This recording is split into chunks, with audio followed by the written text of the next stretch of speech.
বাংলা ভাষার লইগা রক্তদানের ইতিহাস কইতেই আমগো চোখের সামনে ভাইসা ওঠে ১৯৫২ সালে ঢাকার রাজপথ।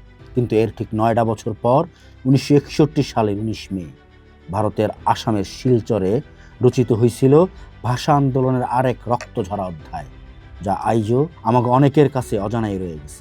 ১৯৬০ সাল আসাম সরকার যখন অসমীয়া ভাষা আইন পাশ কইরা এই ভাষার একমাত্র সরকারি ভাষা হিসেবে ঘোষণা করলো, সেই ঘোষণার কারণে অস্তিত্বের সংকটে পড়ল বরাক উপত্যকার লক্ষ লক্ষ বাঙালি। শুরু হইল মাতৃভাষা রক্ষার লড়াই।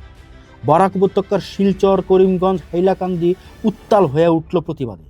দাবি একটাই, বাংলারেও সরকারি ভাষার স্বীকৃতি দিতে দিবে। ১৯৬১ সাল ১৯ মে ডাকা হয়েছিল ধর্মঘট।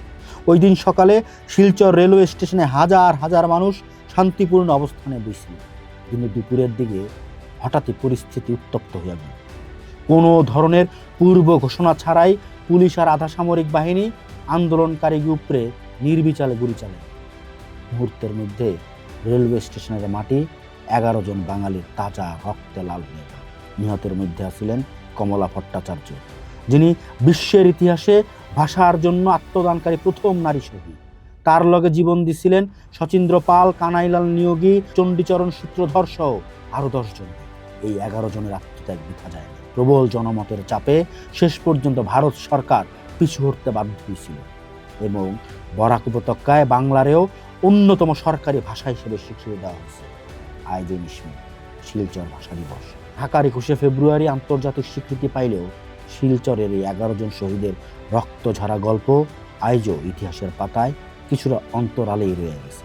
আজকের এই দিনে আমাকে অঙ্গীকার হোক মাতৃভাষার লাইগা প্রাণ দেওয়া এই বীর্ঘ স্মৃতি অমলিন রাখা। তারা আম করে শিখাইয়া গেছেন শিকড় আর ভাষার লাইগা কেমনে বন্দুকের নলের সামনে বুক টান টান কইরা দাঁড়ায় থাকতে হয়। সময়ের অন্য পার্ট দেখুন, থাকুন ঢাকা পেপারসের সাথে। ভিজিট করুন www.dhakapapers.com, ফলো করুন ঢাকা পেপারসের ফেসবুক পেজ, সাবস্ক্রাইব করুন ঢাকা পেপারসের ইউটিউব চ্যানেল।